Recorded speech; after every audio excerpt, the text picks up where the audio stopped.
Welcome to Clixed Off Sudden Death. Want to support the show? Check out patreon.com/clixedoff. $1 and above allows you to vote on our monthly Patreon segment, and $5 gets you into our Patreon-only Discord channel. Additional levels include monthly practice games and private coaching.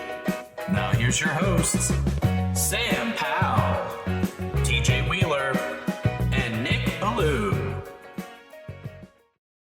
Good job or not? They have one other person they're looking at, so I'll know this week sometime. I see. Down to 2, but... TJ! You're still alive. Hey! He does exist. He does exist. Alright, so a game plan is we have the first place loser, Kaleb, on. Can I boo myself for losing and not winning? We're gonna have fun with this, Kaleb. We're really proud of you, but so we're gonna have fun. But as is tradition, the second place person is on the show. on this show. On this show. And then I feel like we'll just talk about your modern stuff. You want to talk about your silver team. And then we'll have a little bit of break. The guys have something, and then we'll go into questions. Sound good? Can we start with silver and leave modern for that? Because this is going to be real quick, just so I can talk about the team, then we can move on to of the show. That's fine. That's cool.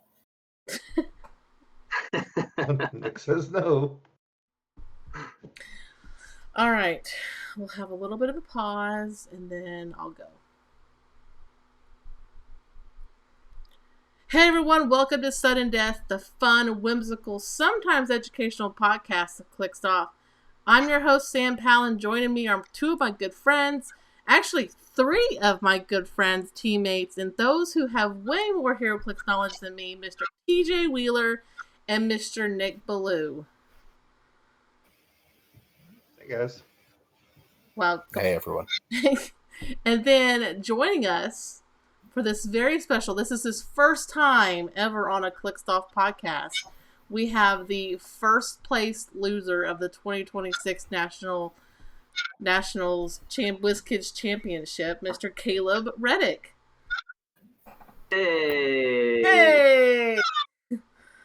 If you He's like, tired. Nick is tired. You can definitely tell in his voice right now. If you like what you're hearing today on Clixed Off, the Sudden Death podcast, check us out at patreon.com/clixedoff. There's a lot of great things on there if you want to join and be a Patreon. We appreciate the support. This is how we're able to do these shows. So let's get to going. Also, I'm going to tell the guys as well, if you are listening to this and you heard the new intro to our podcast, kudos to Alex Coos. He made that for us. And I think it's a little bit better than the hard rock yelling at yourself Clixed Off theme song that we've had for so long. But yeah, let's get into this. Kaleb, you got second place. So welcome to the Sudden Death podcast. So exciting. The place where we have the first place loser. So, Nick, TJ, and I did not go to Nationals. We did not go to Origins. We were losers in that. You're welcome. We didn't want to give you any competitions. We felt like we will stay home. Nick didn't. More Beetlejuices could we have played? Yeah, that would have been more Beetlejuices we could have played. Clixed Off did represent really well at Origins. Obviously Kaleb is part of the team, got second place. Pretty much everybody that played in Modern did play Beetlejuice, right? Is that correct? Yes. No. Josiah and Emma and Josiah did not, but everyone else did. Everybody else did. So I believe they were the exact same teams, with maybe maps different if people forgot whatever map. Yeah, because you guys did like a hard switch the night before. Is that correct? Oh yeah, we'll get to that. Yeah. So anyway, let's let Kaleb talk about, you played in silver. So talk about your silver team and what you wanted it to do and what it did not do. Yes, unfortunately, I played in silver. So I built this team after watching. It was at the Champion Clix Open. Someone played a team very similar with the Sandman Sinister Syndicate Poison team, using the purple Kyle Rayner alternate card with the red Kyle Rayner on the sideline. And theoretically, you don't have to make attacks. You just zip over your team, drop your bystanders, drop your Mysterio goons, roll for poison, and deal unreducible damage. And because Sandman's on top click, they can't reduce below 3. And so if you roll a 5 or a 6, they take 3. If you roll a 3 or a 4, they take 2. And if you roll a 1 or a 2, they take 1. And I mapped this team out a lot, and I was able to, even just bringing in one goon from Mysterio could take out a full point 300-point Kong. However, no one played 300-point Kong. I think there might have been one person that did a 200-point Kong. I didn't play that team at all. I ended up going, it was 2 and 3, and I got 27th place. It was not as good as I anticipated, but the full team is Sandman to 75, Butterfly, Kyle Rayner with the Indigo Tribe Ring, Mrs. Marvel, who she can pick the Sinister Syndicate keyword, and she was equipped with the Red Wing because she makes the Red Wing bystander who then has the Sinister Syndicate keyword. Then you had Mysterio with the Zero Ring, Lockjaw, the Legacy card that can carry 4 people if he shares a keyword, and that's why Phoenix is on the team to give everyone the Phoenix keyword. And then white shirt Scott Porter with the yellow ring to make yellow Sinister Syndicate bystanders. And then Proteus, the orange booger, because he turns off improved movement and improved targeting, anything within his range.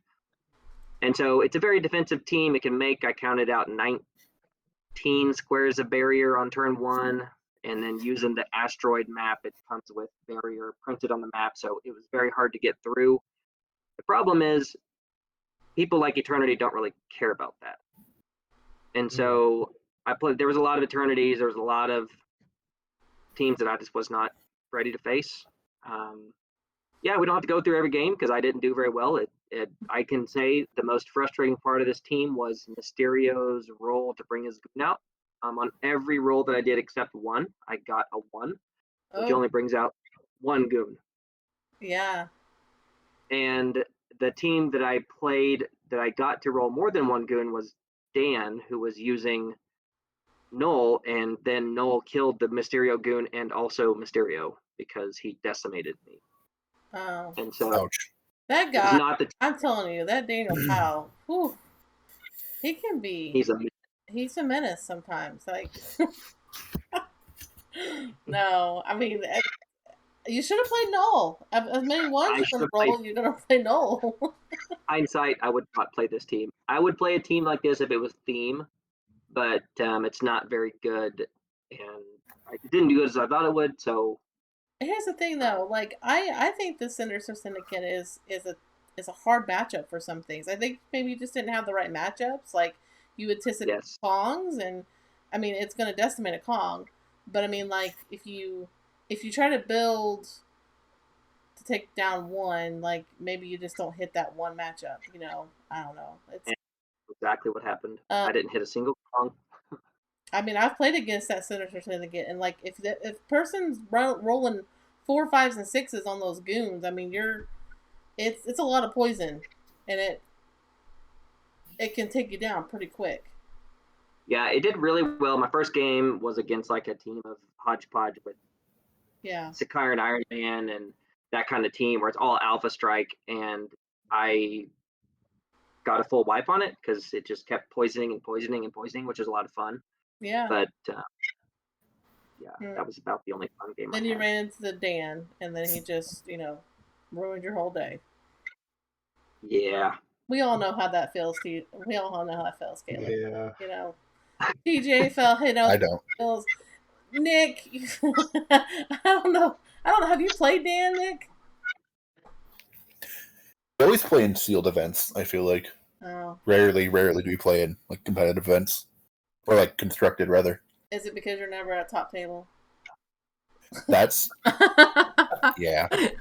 Yeah, probably. I'm just I feel like I'm I either- play Dan if I'm- every time we're in an event together. If I'm at top table, it's like the one event Den is not winning in. Or vice versa, I feel like. So we are rarely seated together. If Dan's not there, Nick's at top table. That's not true. No. Yeah, TJ and Daniel have played many a times. Yeah, a lot. A lot. It just seems like, I don't know. I think you guys gravitate towards each other. So. Because we play similar styles. Now that victory points aren't the tiebreaker, it may separate us.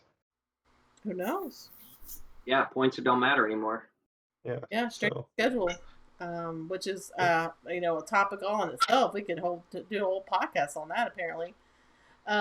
So yeah, I mean, I can't believe, Kaleb, you have not been on Clixed Off podcast until now. But I'm so glad that you're on the Superior podcast, and you get to share to the world your second place nationals team, which is very similar to what I would say 90% of the Clixed Off team played. So if you want to go ahead and share that and share your experience, you don't have to go through every game, just kind of like some highlights and what stood out to you and what you liked about the team.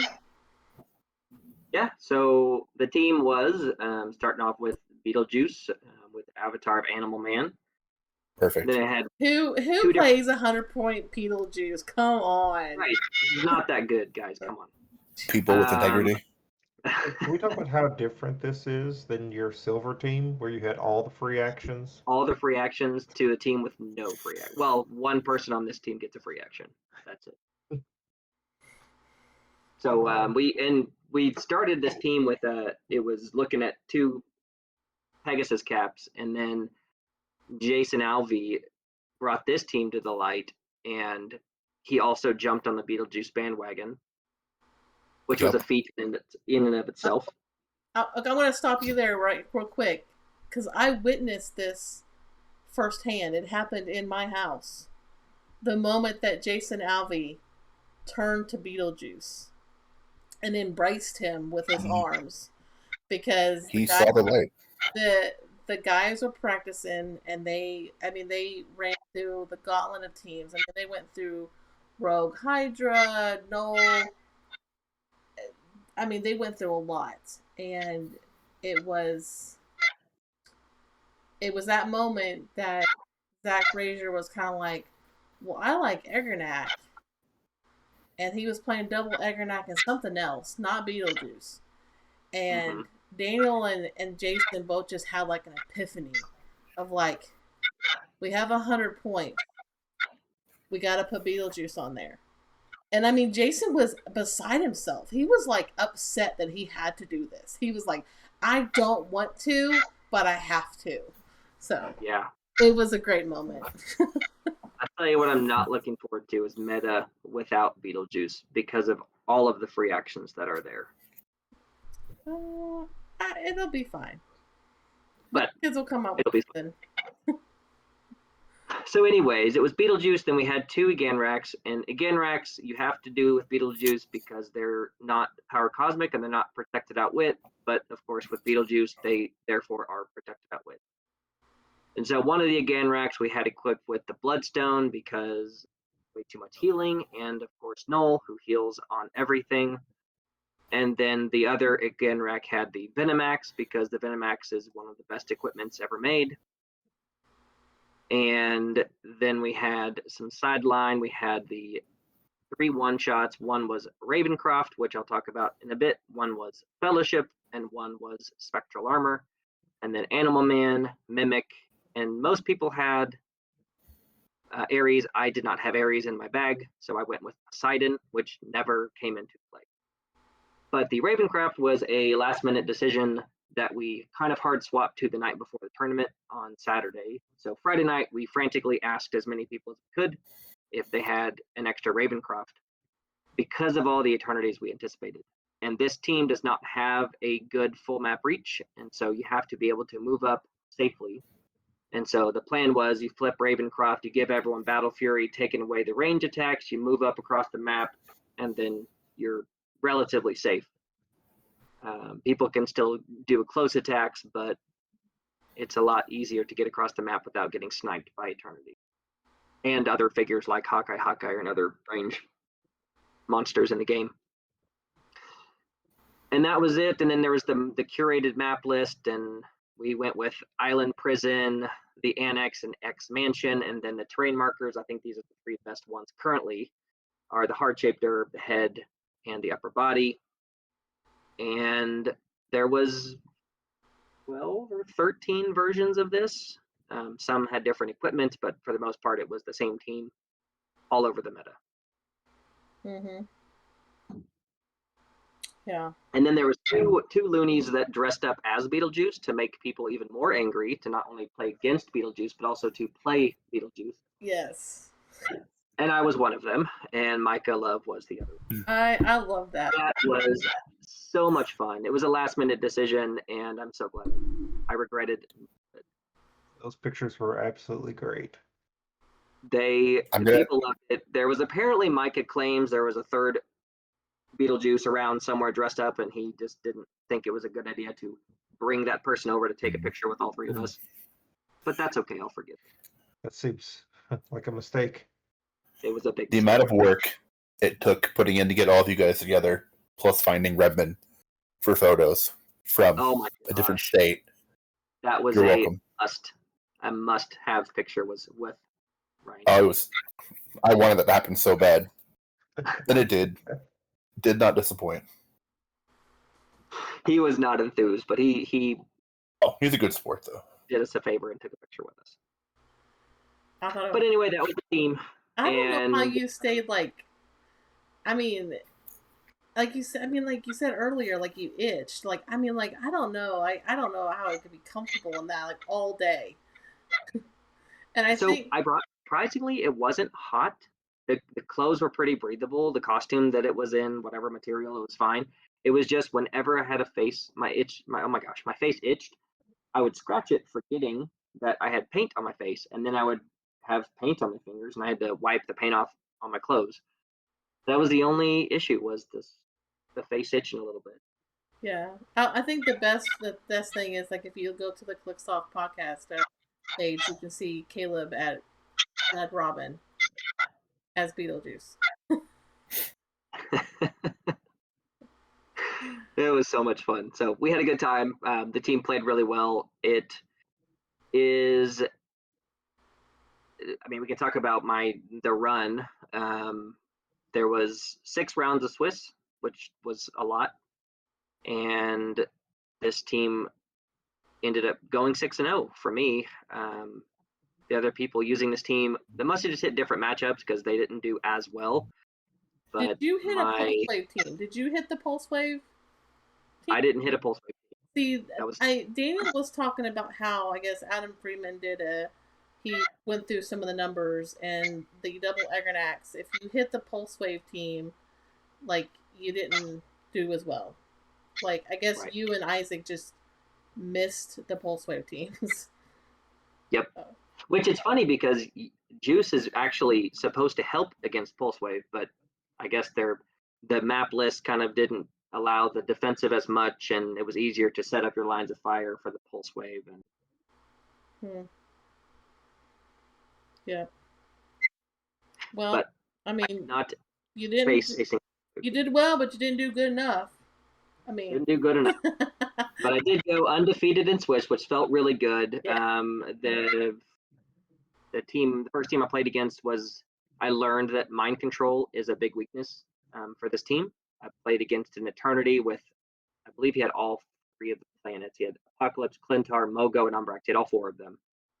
And I think 2 of them, had mind control, if I remember right. But he was just moving over with Eternity and then mind controlling with the planets, and that you can't do rolling off Impervious if they're mind controlling you. And so that was a little bit of a challenge, but I was able to take out Eternity, and then the planets weren't really doing a ton, and then I took out a lot of his. He was using the Parademon LEs that zoop over and become a target of the attack, and when you run into a Venomax, then you also can attack Eternity because it gets around Eternity special. So it was a team that did really well against that kind of. Yeah. What do you think was your hardest matchup? I mean, besides the finals, like besides the finals, the biggest struggle I had was actually against. It was my top 16 match against Stephen Clark. I played him earlier that day during Swiss, and I did not have a problem with it. But for some reason, the second time I played him, he positioned a little bit differently, and he's using Galactus with the Captain America that's got the Colosseum, and then he's got a Pegasus cap, and he's got some other support. And he positioned Galactus to be half inside and half outside of the Colosseum, and then he parked some figures behind Galactus, so it made it really hard to get to those figures. And if you attack Galactus, you get your minuses because he's still inside the boxing ring. Or the Coliseum ring. And so I just had to basically ignore Galactus and let him take pot shots while I went around to try to kill his 2x2 Sinestro, Colossal, and then his other support figures. And then in the top 16 game, at that point, I just had to run because his Captain America kept getting his flurries off. And his flurries, he's doing like 13 for 6 with all of his empowers and close combat experts. And so I was able to survive, and I got hit with his Galactus map shrinking, whichever of his two dials does that. It pinged me for one, and then I realized, crap, I can't sit by the edge of the map. That was dumb. But I was able to heal up and run and survived. But that was probably the hardest game. The other one that was really tricky was playing the Null. I was able to play Null in top 8, and it came down to I hit some really clutch imperv rolls, and he missed some of his attacks, and I just was up on points because he killed Cynthia. I killed one of his people he brought in, the Matter Eater lad, and then I just kind of ran at that point. So I did a lot of running this tournament. Not proud of it, but it was I had to do it to win. I mean, hey, you got second place. Choose for Null. Yeah. But when you're able to hit Null past his hypersonic and just to a charge, and then you can just outrun him, it was pretty tough it was Michael Nelson who played the Null temp. Yeah, Michael Nelson did really good with the Null. So, but other games that there were the other kind of fun team to play against. I played him twice. Was Denton Bobbledick. He was playing the team that uses Batman to bring in the Green Torch, and then assist from another world to bring in another Green Torch the next turn. It was a really, really good team. He just couldn't roll the 10 or higher to get the crit hit, and so Juice just kept masterminding to Ganrax, and he couldn't. Once the Green Torches went off the map, it was kind of hard to chew through the team. Absolutely, yeah. And then I played against the Sinister Syndicate team, and because of Juice, that doesn't really do very well. So that was kind of an easier game. And then I played Jason Alvey, who was using the same team. And we learned that game that if you bring in Mimic, that's not the play. So he brought in a Mimic to take away one of my terrain objects, and then I Venomaxed Mimic on a crit hit and sent that to his Juice and killed his Juice. Ouch. So we learned not to do that. Oh. Dang. Yeah. I think I think Mimic is a great figure, but he's so I mean, like, it's very, I don't know, what's the word I'm looking for? Risky? He's risky because he goes down easy. He's 15 points, and he doesn't. I mean, I think he has poison. He's got blades, but if you really want your opponent not to have a terrain, then it's worth it. But it's really easy to work around with, moving into a square with another figure, and then they can't roll for Mimic. And so he's really just a sideline filler that if you have a spot for a sideline, why not? Yeah. There's so much. But the nice thing, there's so much good stuff now. There's like not room for Mimics, yeah, the sideline it's real estate now. But the thing about this team is you have to find figures that you share a keyword with, and if the keywords are monster or symbiote, then the Eganrax get the +1 stats and +1 their d6 rolls. And because I played a few Eternities, that was very easy because Eternities have a keyword. But a lot of people were playing figures that shared a keyword, but some of them weren't monster or symbiote. And so a lot of them were warrior because of Black Panther, whatever other figure. And so I got the +1 to my d6 rolls on most games, but the +1 to stats I did not have on all my games. But if your opponent had a mimic and you could bait them to bring out the mimic, then you had a keyword that was monster. And so you got your pluses for that. Nice. That's pretty smart.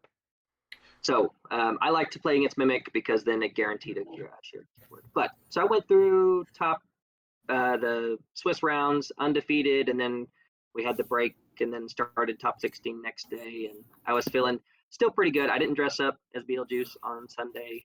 I just went in my Clixed Off clothes, and that is why you didn't win. that's why I didn't win. I mean, Yeah, so I could talk about real quickly, like Stephen Clark, the Galactus Gang repeat. I was up on points and squeaked by that one. I was actually I thought I was going to lose and go home after top 16, so I was very fortunate. So basically, Kaleb ran in top 16, top 8. Top 16, top 8. I got up on points and ran did not face the 10 null head on. I just played the smart way. And then I played Reed played Denton Bobbledeck in top 4. Who was using the Justice League team, bringing in the green torches, and same thing. He just couldn't hit the crit hits, and if he would hit the crit hit, I would prob him.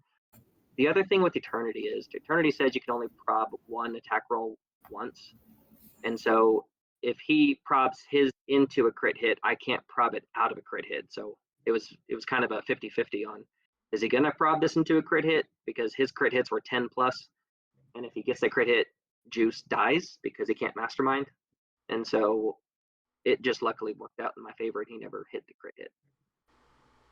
And then in the final, I played the mirror match, and Isaac was playing almost the same team, but he had the clutch figure of Phoenix, which was the difference maker. And you would think that Phoenix wouldn't be the game changer, but when you have a figure that you can't poison, has mastermind, and also can be a body blocker, and you can't sidestep away from him, it makes it a really hard game. So I learned the hard way that he had mastermind. I completely forgot, never considered him having mastermind. And there was the turn that my Juice died. So the way you play a mirror match is your Juice has to mind control your opponent's Eganrax to either attack their Juice or move them away so your Eganrax can attack their Juice. And I was using my Juice, my Eganrax, to attack his Phoenix, to kill the Phoenix so Juice could mind control. And then when I hit the Phoenix, he just masterminded it to Eganrax. And I was like, well, now I'm out of position.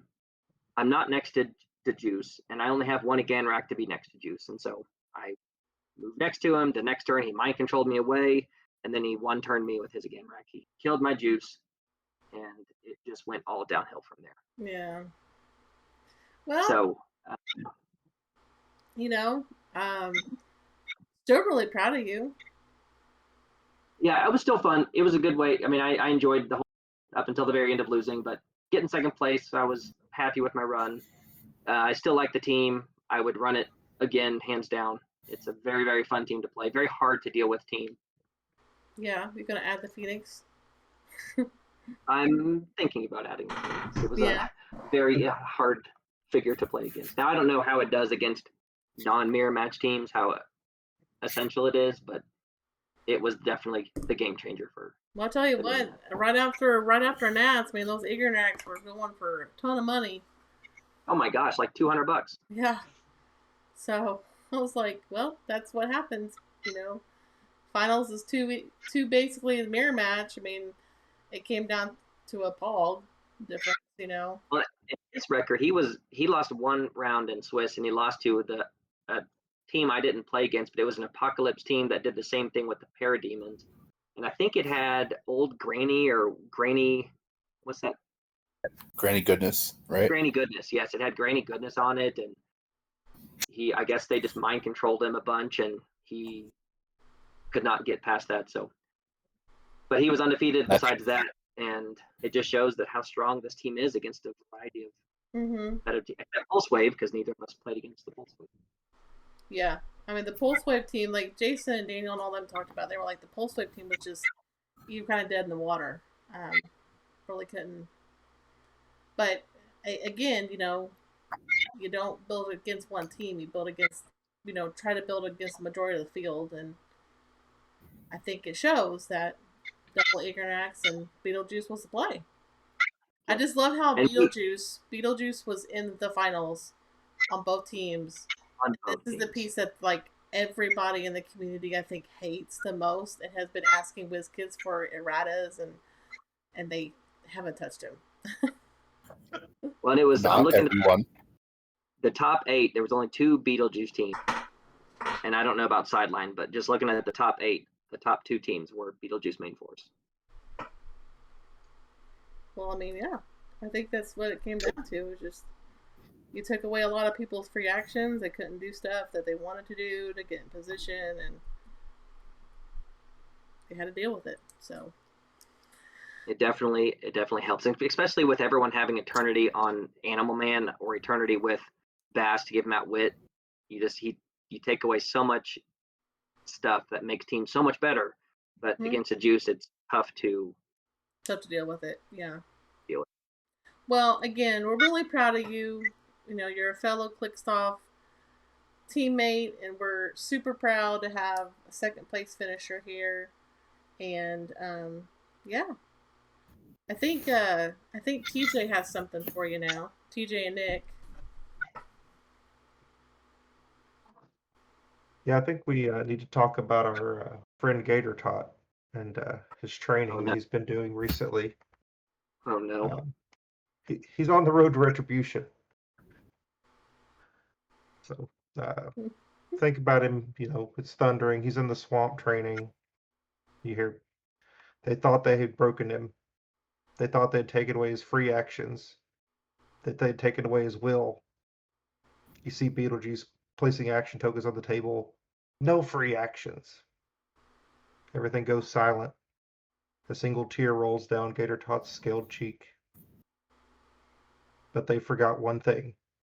He's the son of Mr. Chops. He bursts through the swamp at sunrise, carrying an entire Heroclix team strapped to his back. He wrestles other alligators, not because he has to, but because they're there to warm him up. He spends 8 hours perfecting elbow drops from the top rope onto a life-size Beetlejuice dummy. A masked lucha master launches him through the flaming hoops while yelling, "You cannot pin what refuses to quit." An MMA coach slaps him across the face. "What happens when Beetlejuice shuts off your free actions?" Gator Tot spits swamp water. "I make every action count." The coach smiles and says, "Again." He goes back to his grandmaster who taught him Krav Maga. He needed a little more training. The master speaks only one time. When they take your free actions, you become the free action.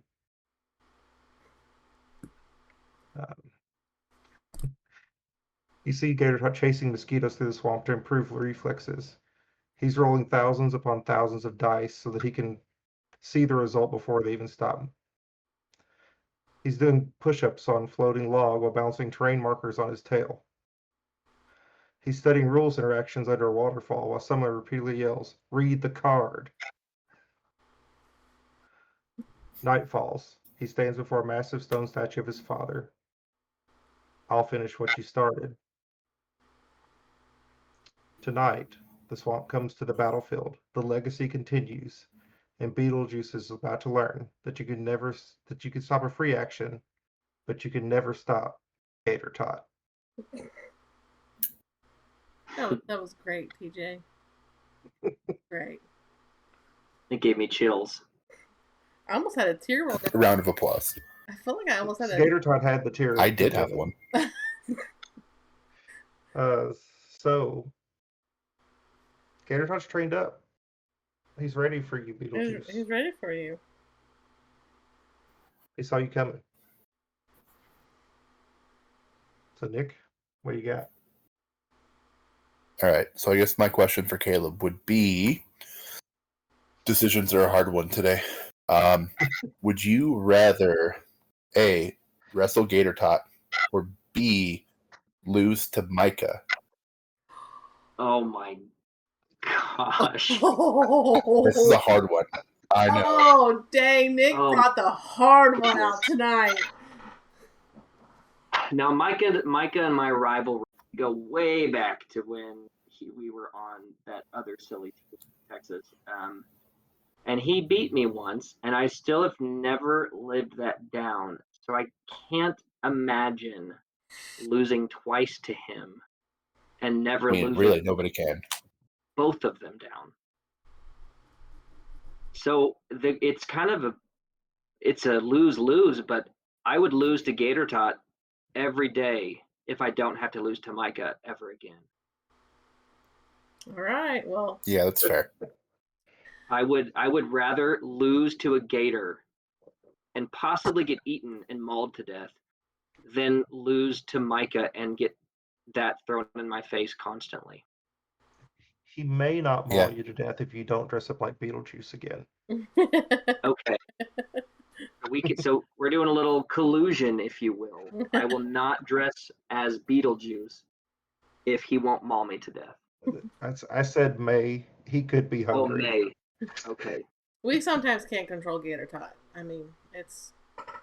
He has his own free will. May not have any free Well, actions, but he has Here's free the will. plan. We take Gator Tot to Buc-ee's. We give him all the brisket sandwiches he wants, and then he and I will battle. That's a solid plan. I think you still lose. That's very smart. I think you still lose. You get to though. live, I mean- probably.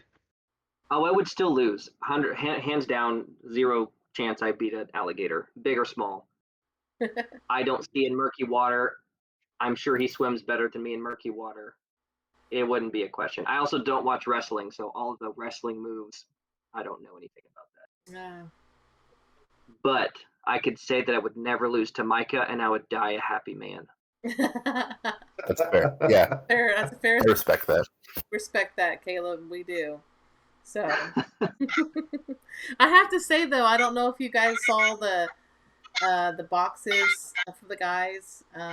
They have embraced Gator Tot on the Clixed Off boxes. I did not see that. Yeah, they Oh, have. it's so cool. They have Gator Tot on the back of their boxes, and they were like, "Do you think that'll be okay?" And I was like, "Heck yeah, it's fine, dude. It's really cool." So, Yeah, it looks great. yeah. Mine will be here Thursday, I think. Oh, did you order a Clixed Off one? Yep. Look at Nice. Man, now I gotta order a Clixed Off one. Oh man, no, I got no. Yours has to have a nod to Beetlejuice somewhere. Like even if it's like a black and white stripe somewhere, just a nod. Like you don't have to do full Beetlejuice, but like just like a Or gravestone. simple black and white stripe somewhere. That'd be kind of cool. Yep, You could have the Gator Tot have the Beetlejuice shirt on. that is That'd be it. amazing. Gator Tot dressed as Beetlejuice. Now here's the thing. I really thought about like you know how Jason made Daniel those shirts like the Nick Ballou shirt and then like I love that shirt. It's amazing. the Daniel with the Beetlejuice SOV. I came real close to ordering Jason one with him hugging Beetlejuice, so he had to wear it. But I saw that image, and you should have. oh. I End of the think day, it was, Jason gave in. it was really. He saw the light. Listen, it was really hard for Jason. Like he went through emotional trauma. Yeah, he was traumatized. He went through it. So. But end of the day, he made the right call. So, real quick before we get into questions, okay, we got events coming up. What team are you playing? What TJ, we know you're not going to go play anything, so you don't have to answer. I'm just kidding. I have 2 events in the next month. Well, TJ, what are you going to go play? What's your team? 38 days. What's your start of your team?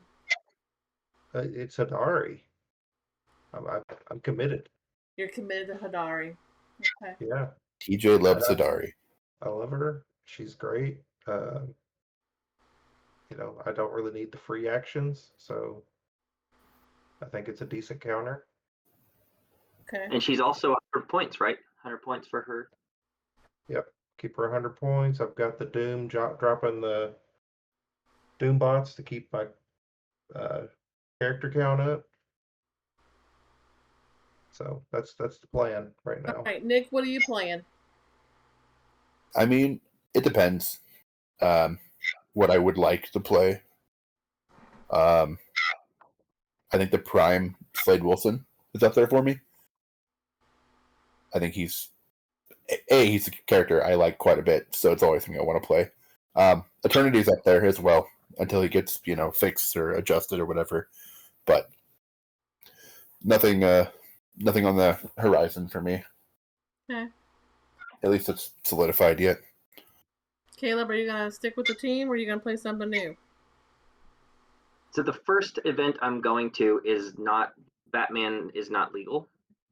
Okay. And so I don't have to worry about the new figures. I don't have any of the new Batman set. I buy anything from the new Batman set except the random, nothing expensive, just the common, uncommon, rare type sets. But it's gonna be Juice main. I just can't not play Juice main force until he retires or rotates. I just have to play him because you'll play teams that do so many free actions, and you'll just sit there thinking, man, I sure wish I had Juice main force. Mm-hmm. And the again racks just pair so well with him. Yeah. Well, it's hard to find a team that would make me want to play it more than this team is. Yeah. I'm gonna go next weekend, and Batman is legal. So for the foreseeable future, if you see me in a tournament, the first 95 points of my team will be Chase Wonder Woman. Love that.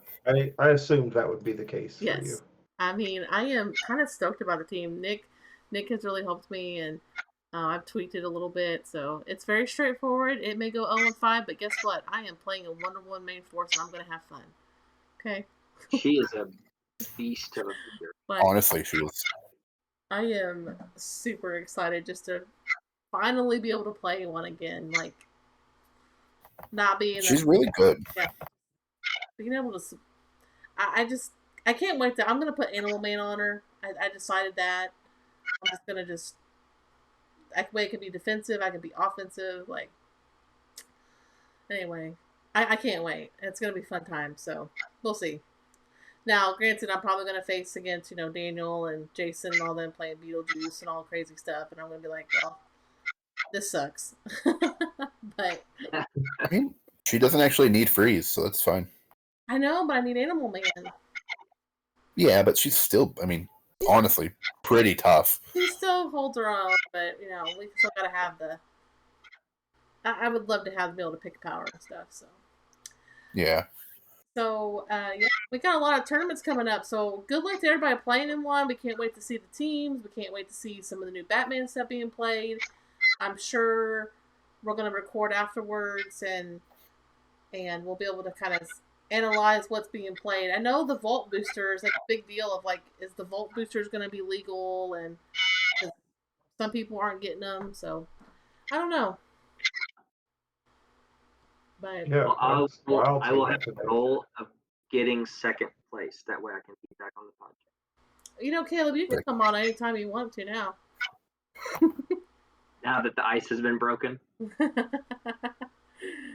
We've always said anybody can be on, so just people don't ask. So. Oh, wait, though. If you're only coming on when you're second place, does that mean we get Micah for your guys' next event? Ooh, because he will be there as well. Yeah, he's not winning. Let's be real. But listen, I think you need to do a podcast after that tournament, and I have to win, and then I have to rub it in his face that I won. You can come on as a winner still.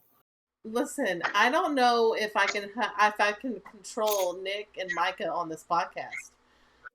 That would be so much fun. Oh my! It'd be after dark. There's parental advisory. He'd be like, what you hear on this podcast does not reflect any opinions or notions of our team or personal beliefs. I mean, I think it's pretty personable, but I imagine Nick and Mike are going to cuddle up at Worlds. They're going to sleep together in the same bed and just cuddle up. Hug it out. Mike is like my baby. I'm always gonna call him Little Micah too. He's always Little Micah to me. Now I know he's not little anymore, but when I knew him, met him, He's still pretty small. He was a tiny little guy. So I think this was his first big tournament with the team as officially a Clixed Off member. yeah, it was. Oh, you're right. Yeah, it was.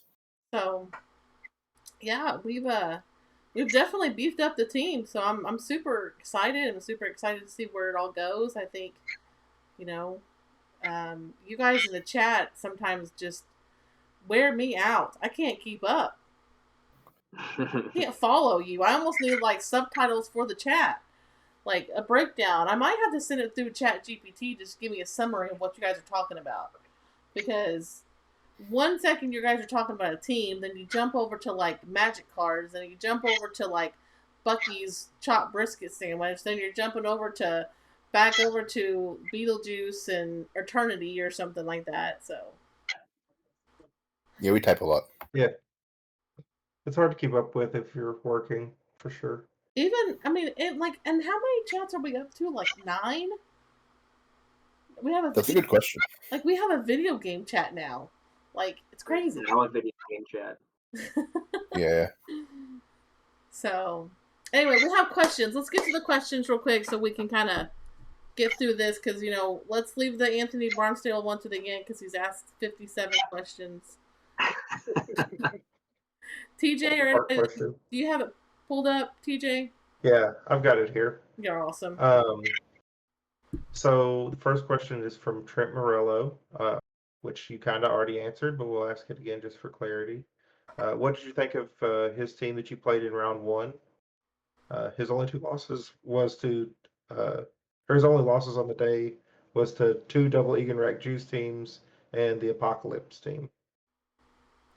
Yeah, so round 1, this was me first time playing this team on a map in a tournament, and playing Eternity, I was kind of semi-ready for it because of the Ravencroft, but then once I realized that the planets just mind control your Eganracks to punch Juice and move away, I was a little bit unsure, but once you're able to attack the Parademons next to Eternity and then Venomax Eternity, I just kind of whittled him down, and luckily I survived all the mind controls.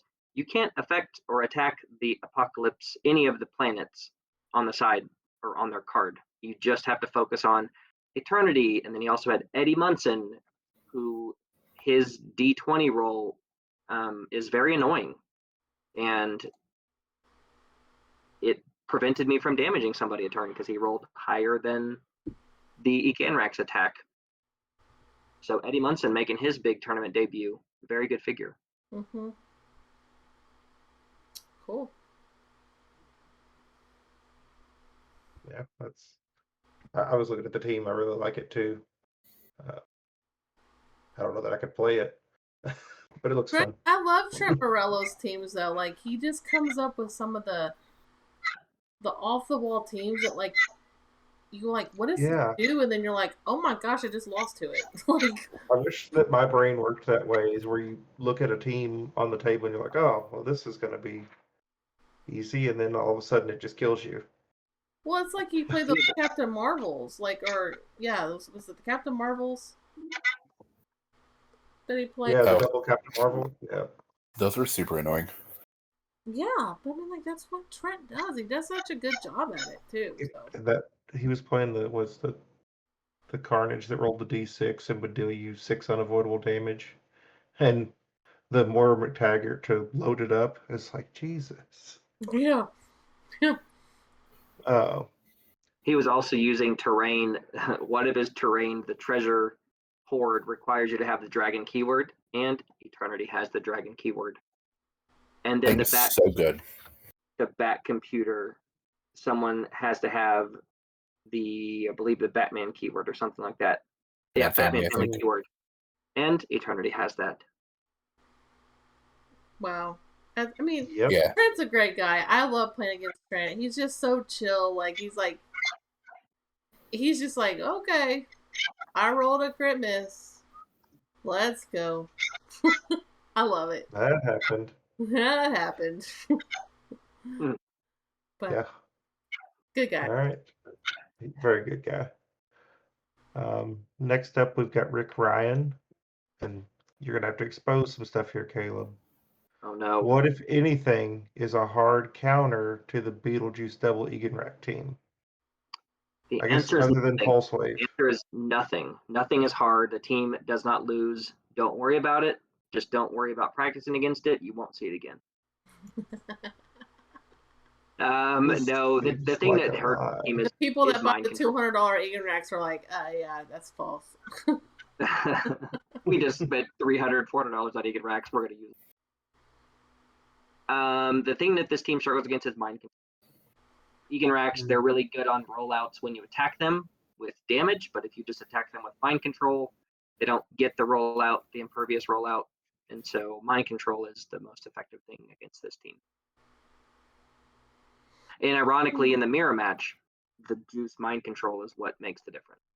I guess if you mind control it, it instantly gets the +1 to stats, right? While you control it. If you mind control, yeah, either one or both of the Egan racks, because your opponent has Beetlejuice, they'll still get the +1 to their stats. Jesus. Yeah, that's pretty big. Okay, mind control's back. Deal. Put that on your note page. All right. Yeah, I don't think I've ever played mind control before. All right, from Josiah, we've got, do you think Worlds will be flooded with main force juice teams, assuming WizKids makes no changes? What would you play currently if they do ban juice? Hey, I do like this question. I don't think they're going to do anything to Juice anymore. They've already changed him once. I think he won't be touched because he's healthy for the meta, according to WizKids AI. I think if anything, they'll change Eganrack. They'll make him either unique or they'll do something to where you can't play the same team. But I think that main force Beetlejuice will see the same amount of play, either sideline or main force. He's still really good. He's still really, really good. He counters a lot, but some people just don't like to use him.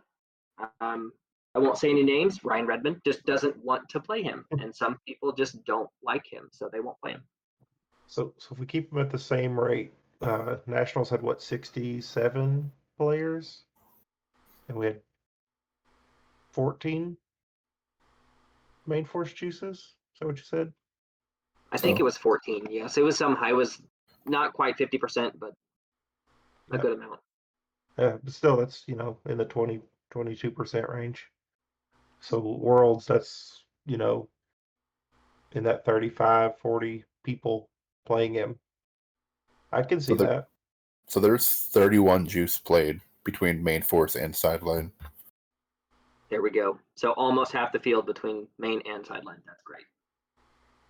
It's more than I would have guessed for Yeah. how much he's not approved of. But I think the thing is, like I said last time, I mean, it's 100 points of your team. Like you've got to. It's. You got to commit to the bit. You have to commit. Like it's because there's a lot you can do with 100 points. Well, it's not 100. It's 110. Oh, 110 because you're gonna need an Animal Man. Yeah. So I don't know. I mean, like I like it. I'm down for it. Let's go. I'm not gonna play it because I want to play Wonder Woman. So. Yeah. So what do you do if they ban him? What's the move? Oh yes. If they ban Juice, I am a very big proponent of Past Avengers, and it would be a Past Avengers build with Eternity because I finally got myself an Eternity, and I would play. That's fair. Yeah, it's a good call. That makes sense. How many Past Avengers did you have at Nationals? I see several on the list that say Avengers Army. 4. in the top 16. I think I only played against one. Let me go check my stand. I think it was Dylan Castlebaum playing. Yeah, Avengers Army. He was I played him once, and he was doing the Caveman West with Flash Raptor and Nico, because all of them are Avengers apparently with Captain America. Yeah, it looks like Randy Carter was playing Caveman Wally West, Super Sore, Reverse Flash, and Eddie Munson. Only on 10 that. teams played Eddie Munson, and that's nowhere near enough. It seems Yeah. wrong, doesn't it? Figure is so good. So good. He is good. What was this one? This was, Logan Garoni. Same thing. Caveman Wally West, Flash Raptor, Nico. And then Ed A.B. also played Past Avengers with the Hydra. Still very effective. It's very Even good. without the free actions. Now, when you have all the free actions, the team is significantly better. For sure. Well, yeah. I mean, there's a lot of things in the meta that's significantly better when you have your free actions, Kaleb. Let's be real here. When you're able to, do the things you want to do. Yeah. But anyway, that's cool. Well, now let's get to Anthony Barnstable's 1, 2, 3, 4, 5, 6 questions. He gets one. Let's see. Let's start at the top. What in Fight for Gotham changes the Beetlejuice Double Eganrack team? Nothing. Nothing.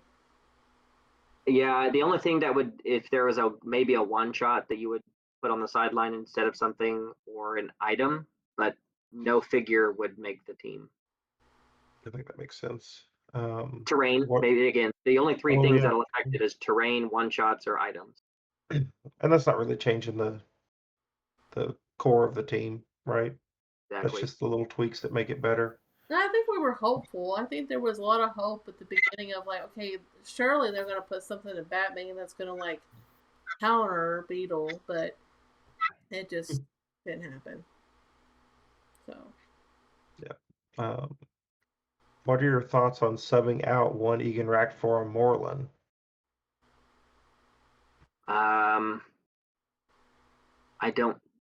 I know the figure. I don't play Pulp, so I've never played this figure. I don't think losing an Eganrack is going to ever happen. Oh, this is the one that Jason plays that pops out all the pogs that kill us to death. Well, I think you still have to have some of that other stuff to support those pogs to make them hit very hard. Yeah, because you have to be able to support Moreland or support one of Moreland's pogs, and then you're just changing your teams from different equipment, and yeah, I don't think I would do it. No. I don't love it. Okay. How does the Beetlejuice Double Eganrack team do against the meta post Fight for Gotham? I guess that question is really what in Fight for Gotham is changing the meta. Wonder Woman. I mean, Wonder Woman, just another beat stick. I've looked at this Prime. What is his name? The Deathstroke. Slade Wilson. Slade Wilson. His being able to just free. It's not a free action. It's just pick an opponent. They become friendly to your force. It's mind control without being mind control. That could be really good, but I haven't really looked at every single figure and thought about that. I think it still effectively is the same. It's just hard to deal with teams that can't use free actions against, and Eganracks are so hard to take down. So if there's figures that don't share keywords, you have a better chance. My goal is to just go kill Beetlejuice with Wonder Woman. Okay, yeah, take away Mastermind, and you can just tap on Juice. Yeah, let's go. So. Okay. Worlds is October 7th. Thunderbolts is slated for a September release. Are you building and prepping with the expectations of that one extra set being legal for the event, or for it to not be legal? And how do you decide how to practice and make preparations when you have a release that close? So I don't. The answer is no. I don't prep for teams that may or sets that may or may not be legal. I just wait till see if they are legal. But I don't prep just in case, because that's a whole lot of wasted brain power if they're not legal. Here's my thing: like, I hope that they say, okay, Thunderbolts is going to come out early September, because if they say it's going to come out like 2 weeks before Worlds, it's going to be crazy. That's going to be insane. Now, because then you're zipping to get the chases and the super rares and the primes to then have the best figures type. Because and that's not. Hopefully, WizKids is kind of more like they're not showing all the stuff. So like, what if you don't really know something comes out to the set, and it's like, well, that's meta breaking. That's we got to get that. That changes. And it's kind of a feel bad, like if you have to spend money to get the more rare pieces that are high in the meta, and then Worlds is just flooded with battle royals and team worlds and everything else that will be Thunderbolts almost for sure with that release date. Mm-hmm. So the value just drops instantly right after you just spent money to get it. It's what happened in Origins. The year that Theo was born, 2019. And that's when the Black Panther and with all the gems and the Ultra Chase THANOS came out. And it became legal right before. And I remember Daniel was like, I gotta get some of this stuff, and we paid premium price for stuff because he was like, I gotta have it for a team. Yep. And it's a loss as soon as you're buying it because it's gonna get tanked. So you're gonna you're gonna spend $200 on it and then go to the convention and be like, wow, that costs $75 now. So So hopefully they. Yeah. If it doesn't release by the first week of September, they just say it's not legal for Worlds. I'm trying to think of when Lantern Legacy actually released last year, because I feel like there was a scramble then as well. There always is a scramble. It says July 30th, but that felt later. Yeah. And how do you... Go ahead, Nick. Oh, I just wish there was a common factor with that. I wish anything within a month, make it legal, make it, not legal. It's always up in the air with shipping and release days and pushbacks. I would just be a rule, but they've never really adhered to it properly. No. I just wish they would stick to one or the other. Yeah. If we know it's going to be late, it is what it is. But, I don't know. Yeah. So back and forth for me. I wish it was one or the other every time. Shipping in a sense, there's people still, they order from somebody and they may not get their stuff till, 2 weeks after the set comes out because the person has to get it at the store, then they have to ship it to them, and some people just don't have local stores that sell Heroclix. They have to get it from the third party who ships out, and I am some people in this scenario. Yeah, same. And then, how do you decide how to practice and make predictions on things like that? I think the thing is you build a team for Worlds. You're going to be practicing against all kinds of things. You just keep team building. Once the set is kind of previewed, then as a team, I think we all just put our minds together and say, is that going to change the meta? Is that that's a big thing. Practice your team. Get comfortable with the team. I'm playing Hadari, even though she's probably not the most meta play, but because I've played her more than anything else. And then we tweak it if there's something that's just super meta shifting. Mm-hmm. Yeah, I think that's the key is if a figure comes out to where your team can't beat, then you have to adjust your team. Mm-hmm. But you can't beat one team, but you have to have answers to things, which is like the example of the Ravencroft card. This wasn't even on our team until the night before the tournament. And I know for me, it definitely helped most of my games. Yeah. And it goes back to what TJ said. Play what you're comfortable with and practice what you're comfortable with. Because at the end of the day, it's a game. You should have fun playing pieces that you want to play with. And if you want to dress up as Beetlejuice and play Beetlejuice, go right ahead.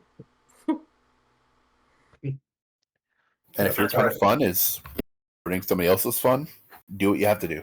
Like, TJ, please don't dress up as Don't Sadari. feel bad.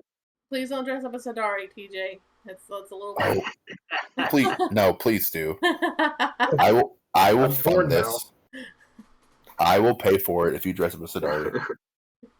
Let me see who else is on the team. No, it has to be Hadari, okay? Got to be the main figure on the team.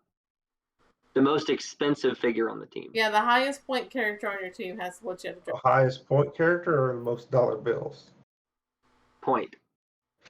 Okay. Hadari, you just got demoted to 75 points. All right. What would you want to see on the world's map menu? More maps? Maps that I want maps from every set. I mean, we've heard when you have a map list of sets and you can't use the maps from that set, you're making the reasons for having them just insignificant. You don't know which maps to even spend to buy because you might not get to play them for the full 2 years of their legality. So I think if they're doing a map list, they need to expand it to have at least 2 maps from every set.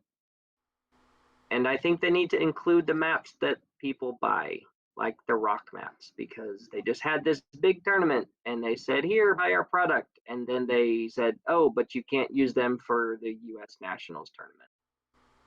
Which was what, like 6 weeks later? Right. And so that's, to me, that's very, that's hard when these maps are $50, $60. And then if you got them in the auction, you might have spent close to 100 on them, and then they just sit there and collect dust. And so that's kind of a feel bad moment. Yeah. Yep. I also feel like it's really hard.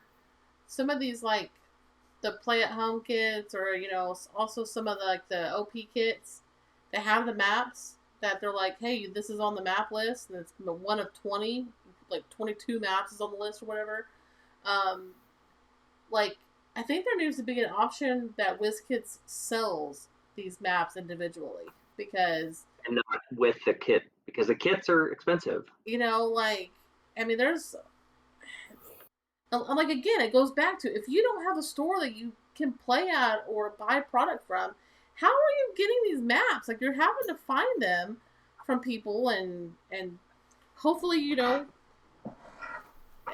don't know, like, we're lucky enough that we have a facility that we can get stuff, but I feel for those people that don't. So I feel like WizKids need to either increase the map list to include stuff that people are buying, or have options to be able to buy said maps. Like, have a map kit. Like, here's all the modern maps you could buy for $100. Like, I think they would sell out. I would buy, yes, if they make a map list, a map, whatever they called that, the map bank menu, they should sell these maps on their website. That's my recommendation. Yeah. I mean, that way, if you don't have a map because it came out in an OP kit from a year and a half ago, and you don't know where it came from, you should be able to be like, I need the Prison Break map.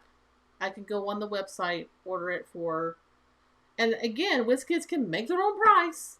They can charge $25 a map if they wanted to and bank money, and people will still buy it. Yep. Unfortunately, yes. Yes. Let's just be real. And TJ would be your first customer, because TJ probably doesn't have any of these maps in the map list. It's bad. Okay, go with the last question, TJ.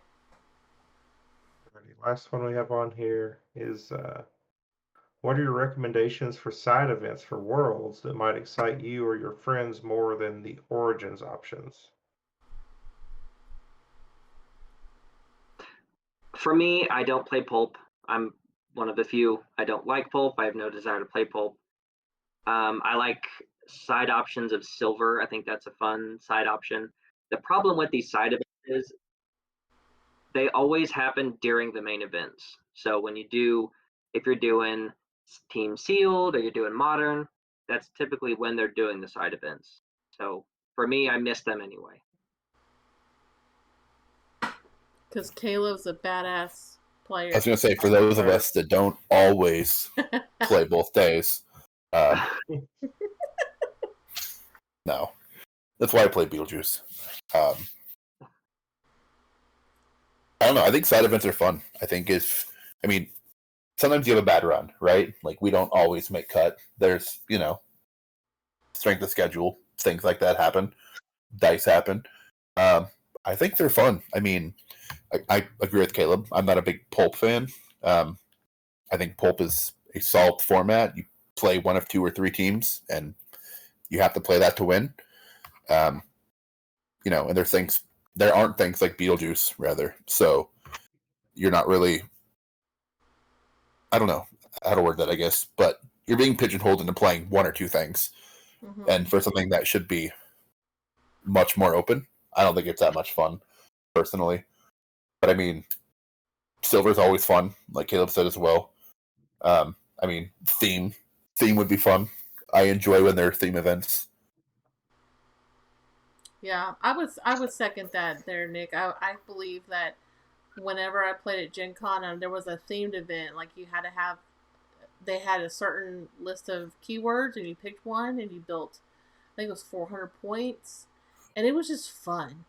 Like, you just got to play fun pieces, and it wasn't competitive.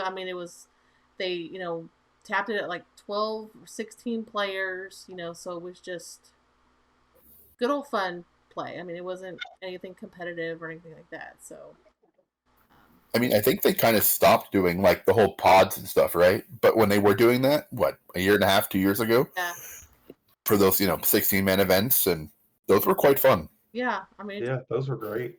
I loved that, and then it just kind of went away. I don't know why, but. And am I reading the Origins list right, that there was no Supercharged Sealed? No. That's like the best format they have. Yeah. I also agree. I forgot about that. It's been a minute, but Supercharged Sealed are fun. I think that's a great way. Supercharged Sealed, and that was it Chaos Sealed? That Chaos Sealed is fun. Awesome. Yeah. So keep those from Worlds last year. Stop with whatever this is. And I think also, again, to rehash the Battle Royale thing, if you're going to do the Battle Royale Championship, have 2 options for people. If you 2 separate groups. Huh? Yep. Yeah, gotta have 2 separate groups of people. Like, if you're like, I want to play for the championship, then you're going to play in this pods. If you're just like, I just want to play for fun, because I'm trying to just have fun and learn Heroclix and play with my buddies, then you just go play in this other pod. Like, so. And the solution I think we settled on is like, you just take their 8 best scores, right? Like, stop making it pay to win. Yeah. Or, whatever it may be. Yeah, I think that needs to be tweaked and worked on. I don't know. I think they're just trying to. What did we say? Like, they spent, how much for Battle Royals? Like $40 this time? Insane number. Were they higher at Gen Con? Yeah. They were. Were they? Silly number. Yeah, I think that the people in the top table $30 said they spent like $800 on BRs. It's just some stupid amount.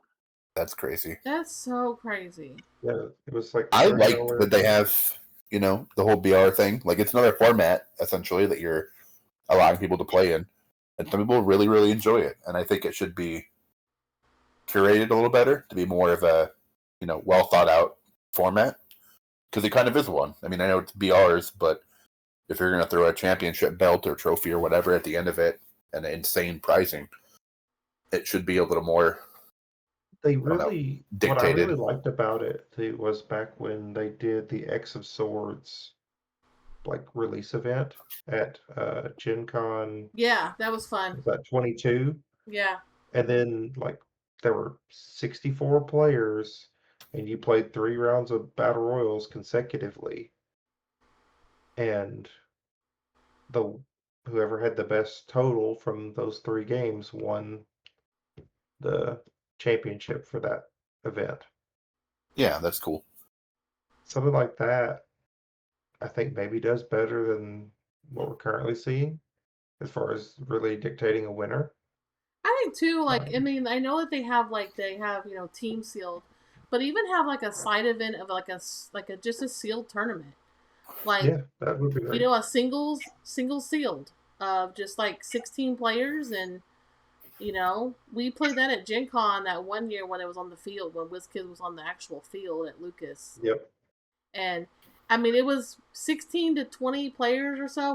There wasn't very many people, and like you got 2 boosters, and you played, and it was just fun. Like everybody got prizing, and just it wasn't cutthroat. So And I think what was the Clix Bowl? We did that one year, yeah, which was still team sealed, but it was only 3 rounds.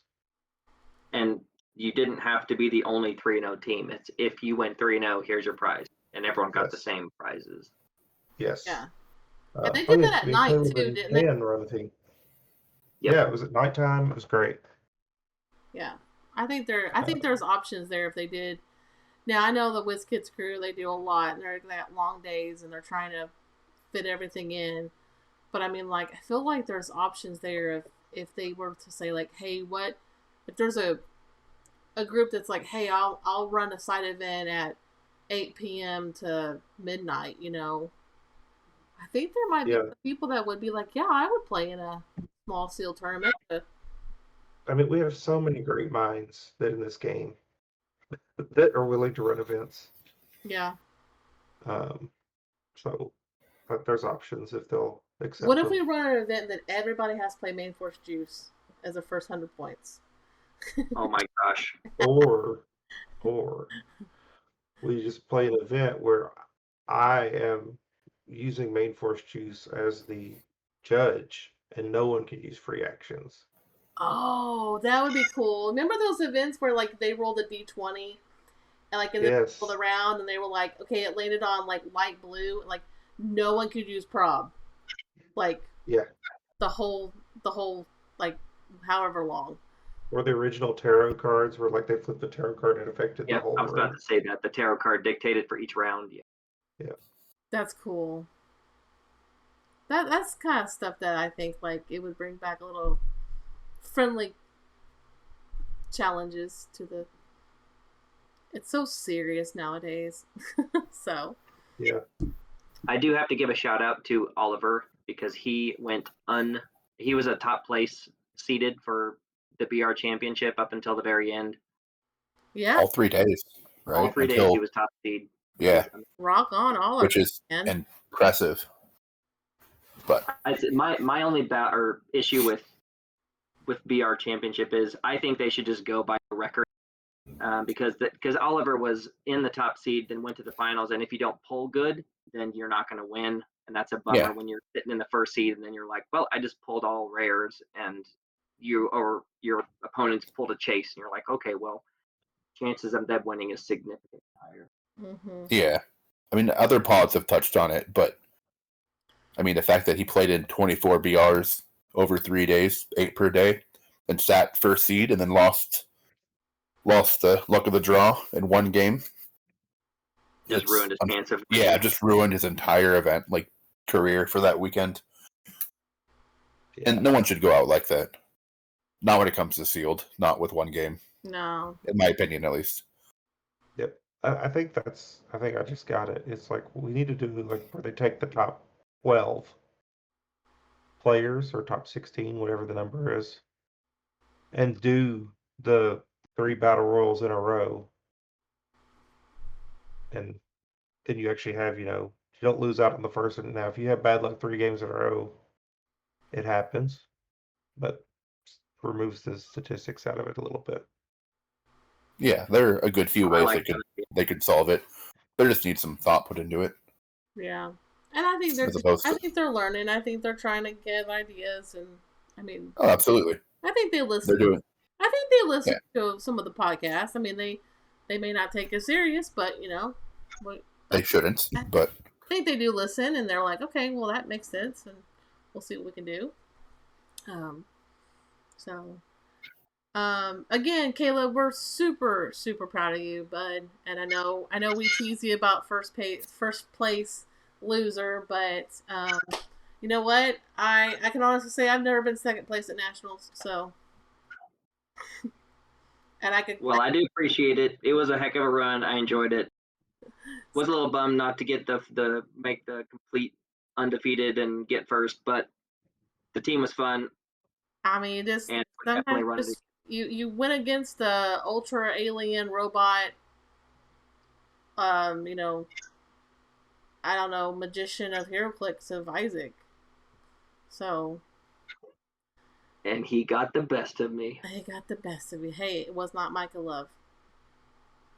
Hey, glass half full. It was not Micah Love. It was not. That's true. It was not. I mean, let's be real. It won't ever be Micah Love, but that's okay. Also, belated happy birthday to Kaleb. Yeah. Oh, happy birthday, bud. 38 and thriving. 38 and thriving. You don't look 38. Thriving in second place. But still. Oh. I did not realize me and Kaleb were the same age. Why did you sigh before you said that? Because I'll be 39 soon. Oh. Listen. Yeah. Hey, turn the big 4-0's not that bad. Okay, come on, guys. Am I the oldest here? Yeah, I think so. Dang. Am I the youngest? 38. Oh, perfect. And guess mom of the group here is just holding down all the kids. All the babies. But oh man. Kaleb, we gotta get TJ and Nick married this year. That's a goal of ours. Okay. That's on our list of to-dos. We gotta get these two guys hitched. If I'm dressing like Hidari, I don't know if that's gonna be in the TJ, cards. is that legal in Tennessee?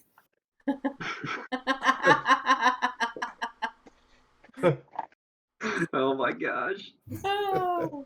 Anyway, well let's finish up this podcast. Again, TJ, Kaleb, I want to call you TJ for some reason. I haven't talked to TJ forever, but Kaleb, No one has. I know he just escapes. Kaleb, we're really proud of you. You're welcome on the show anytime. I've had a blast. We'll go with final thoughts, remarks. TJ, you're up. Oh, you should save me for the end. Okay, we're saving TJ for the end. Nick, you're up. Micah, do better. Okay, Kaleb.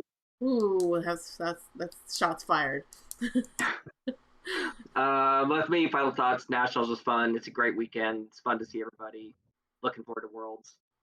Cool. My final thoughts are: go play, have fun, and be nice. Just be nice. Good one. Fair. I'm going back to the well again. Merlin walked so that Beetlejuice could run. And there you have it, folks. All right. Thanks, everybody, for listening. Have a great night. See ya. See you guys. Bye. Bye.